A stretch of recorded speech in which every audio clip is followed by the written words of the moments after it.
Good evening. I want to thank University for this invitation, coming during the holy days or immediately after the holy days of both the Jewish and the Christian religions. And it's perhaps very timely that it should be, because April is a month not only of resurrection, it was a month of crucifixion, and peoples have been crucified, interestingly, not only in the Armenian case and also in the Jewish case, the Rwandan case. April seems to be a significant month that comes with spring. We're here at the 100th anniversary of the Armenian genocide. I didn't think I would ever be here on 100th anniversary. I sort of think I'm fortunate to have lived so long to be here and to see a great deal of activity that's taking place around the world, not only initiated by the Armenian community, but also by centers such as this, Genocide and Holocaust, Holocaust and Genocide centers, which really didn't exist. When I think of my own life, and I want to be personal today a little bit, I was born only 10 years after the active end of the Armenian genocide. I say active end because the effects of the genocide go on years and years and generation to generation. But Smyrna, the second largest city of the Ottoman Empire, or Izmir, went up in flames in 1922. In the last phase of the Armenian genocide that began in 1915. And so it was a process that started during World War I, under the cover of World War I, as in the case of the Holocaust, under the cover of World War II. And it lasted several years, and the first most powerful and death-bringing period was the first year of 1915 and 1916, during which well over 1 million people were deported to the deserts of Syria, where they either died from malnutrition, disease, and at least 200,000 of them, after having been forced to march for 3 months, 4 months, 6 months, 200,000 of them were directly massacred again, because too many had been survived and too many were alive to satisfy the regime that was in power, the Young Turk regime. I say this because although I was born only 10 years after Smyrna and this enormous calamity, and I grew up in California in a farming community where everybody was a survivor. You know, there's comparative genocide studies are very good because they're very specific things. You know, all genocides don't have to be the same.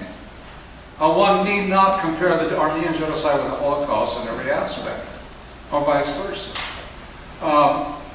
And in the, I say that because in the Armenian experience, there is nothing like what the Jewish survivors have. They have what is called the 1939 Club. They have organizations of survivors of the genocide. They have organizations of children of the Holocaust. They have child survivors of the Holocaust. And the reason for that is that there was already a very large Jewish established world diaspora. Much of it was already in the United States and other areas that was not directly subjected to the killings. Whereas in the Armenian case, everyone was a survivor because they had lived on a particular historic homelands for millennia. And they were therefore uprooted, killed, and driven out of the land. So what we had in America was basically a new community. Yes, there were some men who had come to work here prior to World War I, but their families were still there. Many of them lost their families and had to recreate their families all over again. And so in the Armenian experience, the specificity of the Armenian experience is that almost all of us who have an Armenian origin, background, are direct descendants of survivors of the murder. And therefore, it didn't make sense to have a special club for survivors. I remember, again, if I can be personal, in California, I grew up with some very scary women. Why were they scary? They were scary because their faces were tattooed in blue everywhere, medallions of blue, and their lips were blue, and their hands were blue, because they had been taken in by tribesmen, by Kurdish tribesmen and Bedouin tribesmen, whose women were tattooed in this way.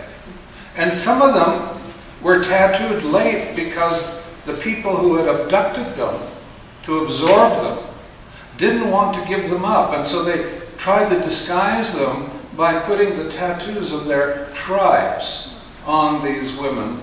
And you know, this was a time when tattooing wasn't very popular, and they lived their entire lives. And I'd say it was, I had to look at these women. So this was the generation. At the same time, if I can again be personal tonight, is I'm really amazed at survivors. I'm truly amazed. I think of my own life. If I had my children killed and my wife raped and mutilated 10 years ago, could I at all look at the world at all? I mean, I would be in utter bitterness, anger, frustration. And yet that generation of survivors learned, with the great pain they had, to sing again. They learned how to dance again. They had happy gatherings again. And you know, as I say, this is probably something of the survivor syndrome that is deeply impressive in my own mind. That experience. So my generation born in America, like some of you who are children of survivors born in America, we knew what had happened. I mean, at least in general terms, we knew what had happened. It was spoken around, it was around us, especially women had a kind of therapy. There were no therapists at the time, so they would tell each other their stories of what they had been through. And that was a kind of therapy they had, and they would cry and they would laugh. Even in the worst of times, I guess funny things happen. And over what we called Turkish coffee at the time, they would drink their Turkish coffee and tell stories. And this was the therapy that generation had. So while my generation, particularly myself, my personal story, born in a community of 10 Armenian families, so no Armenian church, no Armenian school, no real anything. And my generation was aware of the parents' suffering, but didn't want to share it. We didn't want to share it. We wanted to be something else. We wanted to be American. We had these strange last names, but we wanted to be accepted. And my grandson has written this book, which is really a story of the generation of immigrant communities. That is the survivor generation, the story of Kaspar, my father, of myself, who rejected, didn't reject entirely, but wanted to be accepted in an American world. And we had identity crises because we were not comfortable with ourselves. We weren't quite sure who we were. It took years to achieve that, especially in a very bigoted and prejudiced American society that existed at the time, that looked upon Catholics as being subversives of the Pope and not to be at all trusted. So that was that. And the third generation is our children who found, maybe through us, who at some time much later in our lives decided that, well, it's a good thing. It's a good thing to have dual identities. It's a good thing to have multiple experiences. It's a good thing, but we can only reach that place if we're comfortable with ourselves, and not only after you go through a university, you reach a professional level, and then you find out how nice it is to be able to mingle in an Armenian world and a non-Armenian world and feeling very good about it all. And it's possible. And then our children's generation, as I say, those who rediscovered, and in my own case, my own son returning to Armenia, whatever Armenia, not the real Armenia, that is not the Armenia from which our people came, because that's all denuded of Armenians, but to the little bit of what was once called Russian Armenia, where a little Armenian state existed. I didn't know until the last years of my father's life. He didn't talk about his story until very late, when I had a tape recorder and I finally was able to do it. Kaspar. Kaspar was the eldest son of Hovannisian and Herna. My name is Hovannisian today because my grandfather, John Hovannisian, was drafted into the Turkish army in 1914, was taken away and put into unarmed labor battalions, worked to death or killed. We don't know what happened to him. And when my father came to Ellis Island, we had a different last name. He wanted to remember his father and honor his father, so he put his last name, his father's name, and that's why I became Hovannisian, the son of John, in honor of his father, my grandfather, whom I never knew. Kaspar survived, like many survivors, by chance. All of the Armenian community throughout the Ottoman Empire, what today is Turkey, was usually given 2 or 3 days notice to be prepared to move. Deception, if we do comparative genocide, deception is a part of genocide. In the case of the Holocaust, most of the victims were never told what their fate was going to be. And in the case of the Armenian genocide, the victims were not told what their fate was going to be. Deception is an important part of the planning.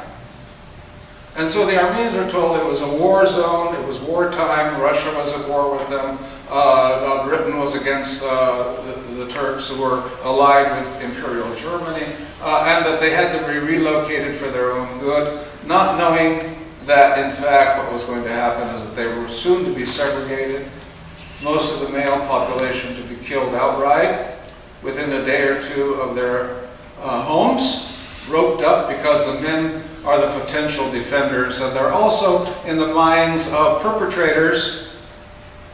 The men carry the seeds of the nation, and by destroying the men, you destroy the women, the nation. And then you violate the women, you absorb the women, you do whatever you want to the women because they are not empowered. They are loot and booty like any other kind of loot and booty. And that's the Holocaust. In the Nazi ideology, Jewish children were not desired to be absorbed into the German race. On the contrary, they were pollutants. But in the Armenian genocide, the regime, although a racist regime, wanted to have all these children and all these women and to make them into something else.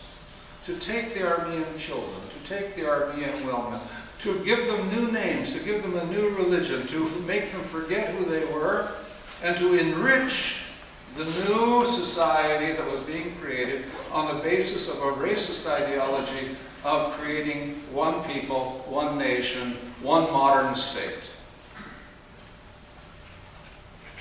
Well, Kaspar's story very shortly is that he was taken away from the death caravans by Kurdish tribesmen for slave labor, and that saved him, intervention. And in almost every case of the survivors, somebody has intervened, not necessarily for good. They can take you away to use you, to make you work. Sometimes also very, very devout Muslim women or men who are saying that this is very bad, this is against our religion, and I'm going to try to help you as best I can. And so there are good Turks in all of these stories, even though again, my generation never knew those good Turks, never acknowledged those good Turks because of official denial from the very beginning of the perpetrator state.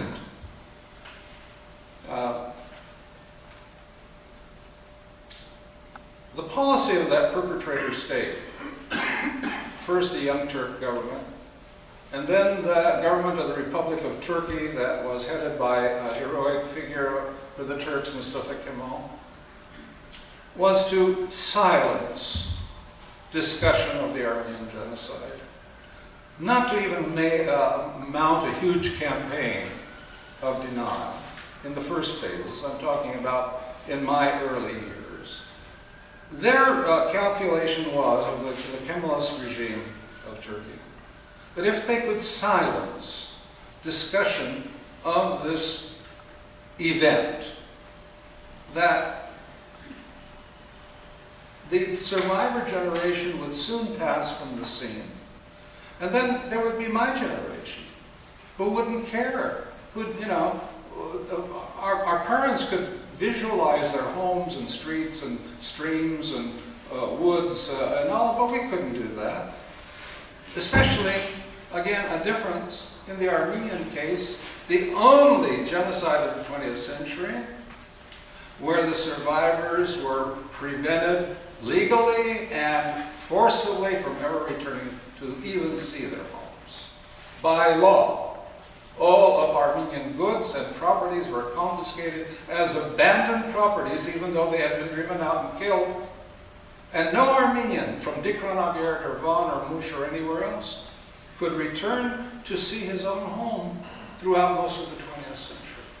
So there's an enormous separation. And if you could suppress memory for one generation, then all of this enormous economic wealth, cultural wealth, everything that the Armenians had. And I've done, you'll see in the back, and I've done actually 13 volumes on historic Armenian provinces that were in Turkey. And as I prepare every one of these, it's so painful to gather the pictures from province by province and see the wealth, the cultural wealth that these people had. Their schools and their churches and their choruses and their dramatic groups. All of these wiped away with one swoop in a period of a very short period of 5 years. And so, no recompense, no compensation, no justice, no retribution, no punishment. Again, an important lesson of the 20th century, as no punishment led to a sense of impunity. As the perpetrator knew, Adolf Hitler knew very well that he could get away with the Holocaust, perpetrator of destroying millions of people, because in peacetime, if people don't do anything, when there are human rights violations, why in the world would they do it in wartime? And if we're doing comparative, and you know, it's interesting that when I started in this field, there were probably no more than 5 or 6 books on the Armenian genocide. And even when I began, it's not my field, I'm not a genocide specialist. But when I began to write my first book because of denial in the 1980s, the books we wrote at that time were all descriptive. We had to prove that a genocide had occurred. And why do you have to spend so much energy just to prove it? We're still doing that. So much energy just to prove. And so in the first book I published with Marjorie Hovannisian and a number of other people, these were all descriptive volumes. We're now have gone to a place 100 volumes down the road, 200 volumes down the road. We don't need descriptive volumes anymore, but we need analytical volumes. Why did it happen? How did it happen? Who is the perpetrator? What are the characteristics of the perpetrator? What are the characteristics of the victim? What makes them the victim? What are the characteristics? And who are the bystanders? Most people, after all, are bystanders. They watch. And that doesn't only limit it to people, it's also to governments. They watch. The United States government has hundreds of thousands of documents relating to the Armenian genocide, and yet today they're a bystander government who doesn't know exactly what happened for political and economic and other reasons. But we did get, we've come a long way, in the 1960s, that policy of silencing discussion of the Armenian massacres, as they were known then. This was before the Genocide Convention, so they called them the Armenian deportations and massacres. The silencing of it, the strategy of that was quite successful, and I was a product of it. We didn't want to hear about it anymore, and by World War II, 1939-1940, the Armenian genocide had become what was called the forgotten genocide, even though it was within living memory of so many people who had, Americans in particular, who had collected nickels and dimes in their Sunday schools for what was called the starving Armenians. And yet, it forgotten. And just very briefly, because I'm taking longer than I really want to, but the best example of that silencing,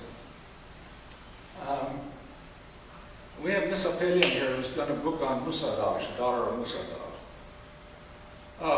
You may know that there was this fantastic, very long novel known as The 40 Days of Musadagh, written by an Austrian Jew whose name was Franz Werfel. That novel has been translated into numerous languages and was even used in the Warsaw Ghetto and other places, translated into Polish and other languages as a means of inspiring resistance against overwhelming odds. Because this was a story of 6 little villages near the Mediterranean Sea that didn't follow the orders to go on the death marches, and instead decided they would go up to their mountain. Musadagh means the mountain of Moses, very biblical. And for 40 days, actually more than 40 days, 44, but the author made it 40 for the biblical reason. Again, after resisting for 40 days, they were rescued by a French vessel passing near the sea and taken to Port Said in Egypt. And so it was a successful, one of the very, very few Armenian self-defense successful efforts, whereas in most other areas where Armenians tried to defend themselves, in the end they were all overwhelmed and killed. Well, that was a time when everybody went to the movies. We didn't have television. If you are my age, you know that once a week we all went to the movies. They had matinees and double headers, double features, and so forth. If that film